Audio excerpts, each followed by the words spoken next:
Hey guys, my name is Ryan and welcome to Overwatch Central. We are in the press area again very quickly after an unfortunate 4-0 against London Spitfire. But I wanted to sit down and talk to, we've got Hayes, who is a coach for Philadelphia, and of course Boombox, who you know from the Master Zenyatta guides that we did way back when. First and foremost, obviously, unfortunate result against London. Probably a lot of people would have expected that anyway, but certainly looking back to the Houston game, you surprised quite a lot of people, and I think people suddenly picked up and been can get behind the Philly idea, I suppose. So I think people were underestimating us a lot, actually. I think they thought that having so many people from different states and countries was going to affect us a lot. Mm-hmm. But in the Houston game, we really showed that we do have the individual skill and the raw talent. Yeah, I don't really want to go full drama alert here, I suppose, but how much of that was you sort of surprising a lot of people, and how much of that was maybe Houston not performing as well as people expected? Because they're a very hype team. People like the FNIG sort of backbone, links Jake, of course. How much of that was you guys playing well and maybe them not performing? I think there was some strategical mistakes that they made. For example, on Horizon, I'm not sure why they held on the point. I think playing against full dive there, you shouldn't give them the space, and they just kind of gave us the space to dive on them and collapse. I think it was kind of a bit of both. They were playing bad in some situations, but we were also playing well. So it was half and half, a bit of both. Mm-hmm. Sort of Boombox, from your perspective, a lot of people have been saying that this is kind of the Mercy meta, really. But I think a dark horse when it comes to a hero that's played quite a lot and has a lot of influence over the game is Zenyatta. Maybe for people that want to play this hero more, why is he so good right now? And we'll talk about the Mercy changes after, but really, why is Zenyatta the pivotal point and maybe underestimated a lot of the time? Zenyatta is a key hero to play, I guess. The Discord is so important for dive, 30% extra damage, basically. So people can die in one shot from a Genji and a Winston. And that just helps out-damage Mercy healing, and you can collapse a fight quite easily. It's also, you have Harmony Orb for flankers, so you can help your Tracer duel the other Tracer and give her an advantage, which is a really underrated thing for Zenyatta, mostly. Mm-hmm. And also the ultimate's pretty good at countering things like Genji Blade. Yeah, we saw a lot of that today as well, with the good use of Genji, I suppose, and then the Transcendence coming out and stuff like that. I guess the Mercy changes are a big thing, both as a support play, but also as a coach that has had to see a lot of iterations of the Mercy changes and how that's affected the game since the dive days. Certainly looking back to Team UK as well, where you were such a heavy predominant dive team, then the Mercy meta came and it kind of took everybody by surprise. It didn't really know how to deal with it. These changes on the PTR and the Junkrat ones as well, how much of an effect will that have on the game as a whole, and where do you kind of expect to see it? Because we spoke to Tavik before in another video, and he said that Zenyatta is going to become so much more stronger that you basically build a team around him. What are your sort of opinions on where Mercy's going, where Zen might end up as well? I think Zenyatta could be, he could, what Tavik said, you could build a team around Zenyatta, but I think also it works both ways, that if Mercy isn't played as much, you don't actually have the pocket heals, you don't actually have the Mercy that peels back and heals the Zenyatta to keep him alive. So I know back in dive meta, you only had your Lucio and your Diva to keep you alive. You didn't have the Mercy beam, which is obviously very strong at keeping your Zen alive. But I think the Mercy changes right now, I think they're maybe a little too much of a nerf. They're a bit too harsh. I think the nerf to the amount of time it takes to res in your Valkyrie, I think that was a mistake. I think the movement speed changes and the healing regen changes, they were good, but I think actually changing it when you're using the Valk, that was too much of a nerf. I think they could have sort of left that out. With Zen being prominent, I think we've seen a little bit of Anna coming back, especially Moira. If Mercy drops, are we going to see Lucio just take back that slot, or do you think other supports in that area are going to change around as well? Because we saw Dallas using quite a lot of Moira, and we saw her a bit today as well. When it comes to that main support, are things going to change? Because Anna's back as well. London really wanted to run Anna as much as possible. Yeah, I think if these nerfs of Mercy go through, it'll be played way less. You'll still play it on points like Ilias or Oasis, where you play Pharah Mercy, because Mercy's pretty good with Pharah. Except from then, it'd be not as good as maybe a Moira, Lucio, or Anna. I think Zen still will be played quite a lot, if not always, because of Discord and healing. And with the Mercy nerf, it'll become a lot more almost skillful. You need to position better. You can't be you can be punished so much easier. So you need to be aware more. Yeah. I think a lot of people would look at something. I think D.Va's another hero like Zenyatta where people are like they're good, but some people might turn around and say they're actually a little bit too strong as well. Like they control so much of the game, and like do you sort of agree with that? Do you think there's something about Zen that just makes him too good? Because we've seen his damage, like the amount of damage that he can put on a target, drop from 50 to 30%. Like, does that need to drop more, or is he in a pretty good spot and it's just the meta around him that's making him strong? I think Zenyatta is very strong. I mean, he has the opportunity, the ability to destroy like flankers. His discords are extremely important in pro play, just because you have that 30% extra damage. That means your whole team can focus down someone. And obviously the orbs, like especially in the dive meta where you have the flankers and those flankers need the long range orbs.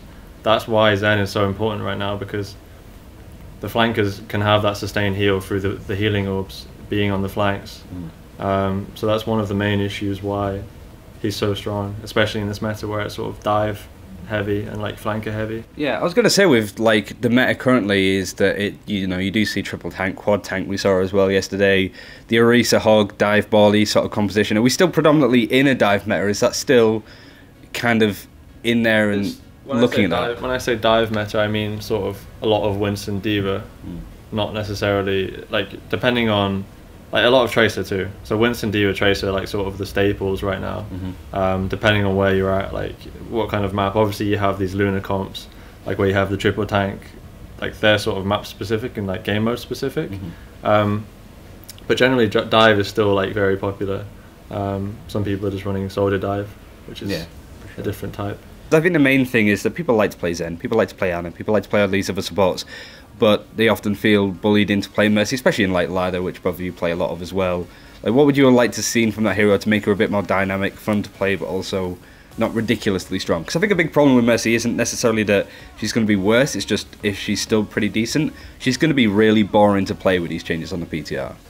Yeah, I think at least the most fun thing about Mercy currently is her movement, like being able to like, some people refer to like bunny hop, where you cancel your shift and move fast. Like that's the most fun thing. I think Mercy needs to be like a consistent healer, because you don't particularly get rewarded for aim or like skill shots. It's just like holding heals on people. So it shouldn't be like amazing, but it should be like consistent enough where maybe an Ana will be better if you hit every grenade, like shooting sleep darts. So on Mercy just needs to be consistent. Yeah, you can often not do healing as Ana by missing shots or reloading and stuff. Does that mean that like Res is too strong of an ability to be in the game, in your sort of opinions? I think Res is bad for the game. Like look at all the tournaments where like you see a Tracer get like an insane pull spawn, and it's just all of that work is just taken away by a Res. It feels really bad for the game. I think they could change it to maybe like an ability where, I don't know, it's like a skill, like you can add a skill shot to Mercy even, where like sort of it gives them a massive burst of healing. Like literally it gives them like maybe 60-70% of their health, and that's sort of counted, like that is the res ability, that's the substitute for the res. So I think there's some ideas that they could look at, but I don't know if they'll change Mercy. I think it's too like integral to a design. Is that something you agree on as well? It's probably an ability that you could see without. Yeah, I feel like, as Hay said, something like skill shotty or like something rewarding could be good, but you can't really redesign Mercy and like take away res, because if you saw all like promo trailers and stuff for Overwatch, it's like Mercy resing or healing. So it'd be weird to redesign, but I think that's a hero you could easily do redesign on. Almost feels like Reinhardt without his shield, almost to an extent. So we've spoken to players like Tavik and Unlocked already, who have had a very different journey into Overwatch than both of you, especially you, Boombox, with being so new to the scene. You sort of got a lot of people surprised at the World Cup, and you know, Cyclones to E United, now to here. It can be quite difficult for people that might actually be quite good enough at the game to be in the Overwatch League or contenders, and this kind of goes on to being like an analyst or a coach. What is your path to pro? How do people get involved in it? How do you improve to that level that you can get scouted out for certain teams? And also, if you don't want to be a pro and you want to be like a coach or whatever, how do you go about that? We'll start with playing first. Well, I've always had a competitive background. I played in other games like StarCraft and won UK LANs, but in Overwatch I didn't really scrim or like play much until the start of this year in like January, where someone I used to duo queue with like wanted me to play for their team because they wanted to replace their flex support. So then I joined Cyclones, and like from there we started scrimming and like a few months later, we started like getting blocks of scrims against the top European teams like Nirvana, Misfits, and even E United. And then from there, we kept on improving and like winning smaller tournaments like Go for Overwatch. And then eventually we qualified for Takeover. And then after that, E United came back from Korea and wanted to replace my role and offered me a trial and then wanted me. So I joined them and it went on from there really. Yeah. And also, I guess, something that maybe isn't, you know, coaching and stuff like that, I think it's really important. Every team has a coach here. There's probably more avenues for other players to get involved in something like this. So how would you go about, like, if you had to do it again, how would you go about it, I suppose? If you wanted to be a coach, I'd say make a lot of content. That's one of the ways that you can sort of get your name out there as sort of someone who understands the game and sort of analyzes the game. If you make content sort of analyzing pro gameplay, that can sort of be like your portfolio to sort of get you onto maybe a team, and then sort of you've got to work your way up. I think when it comes to people that want to improve and look at their own games, I'll watch the pros and try and work out what's going on. Yeah. Maybe not necessarily to be like on the analyst desk, but just to be better and understand the game a lot more. How do you go about doing that? What are you looking for when you watch these guys play? Are you looking at the ults, the comps? What kind of stuff catches your eye first? What's like rule number one in your eyes of coaching, I guess? Rule number one is ult economy. That's one of the most important things in Overwatch. If you don't have a good ult economy, you're just not going to win. So that means like, preparing, seeing what ultimates they like, thinking ahead, seeing what ultimates they have up, seeing what ultimates you should be using against what they have in the next fight, and then making like a plan for what you're going to use in the next fight. If you go that way, you can play Overwatch like a lot more methodically, and sort of use ults to sort of counter theirs. So let's say we have a blade and we have a trans. We know they only have a blade, so we'll say, okay, let's use our trans to force their trans out, and then we'll go with the blade after. Or use like the blade after, some kind of play like that. It's sort of just more about preparing for that, like preparing for what you should be using in the fight. Yeah. Real quick, just to finish on then, last question. Obviously, we'll go over where we can find you guys on like Twitch and stuff like that. But the Mercy changes, Junkrat changes on the PTR, the Overwatch League, it's all here. Just as concise as possible. Do you like changes on the PTR, and what's it like to actually be here at the Overwatch League now that it's a thing? Okay, I think the Junkrat changes are very good. I think his concussion mine was extremely OP, so I'm happy with that. I think the Mercy changes, they're good, but I think she maybe needs a bit of a buff after what they've done to her. So we'll see how it plays out. Mm-hmm. Where can people find you, real quick, as well? You can find me on Twitter at Hayes with a Z at the end. Yep. And same question for you, Junkrat, Mercy, whether you like them, and Overwatch League, where can people find you? I haven't really scrimmed with the new changes yet, but they seem in a good direction. And it's been pretty fun to be here at Overwatch League and start competing. And people can find me on Twitter and Twitch at BoomboxOW. Cool. Thank you very much for watching. That's everything pretty much from the Overwatch League that we've got so far. There's loads of other interviews that we've done with pros as well. So check all that stuff out. Let us know what you think in the comments. And until next time, take care. We'll see you then.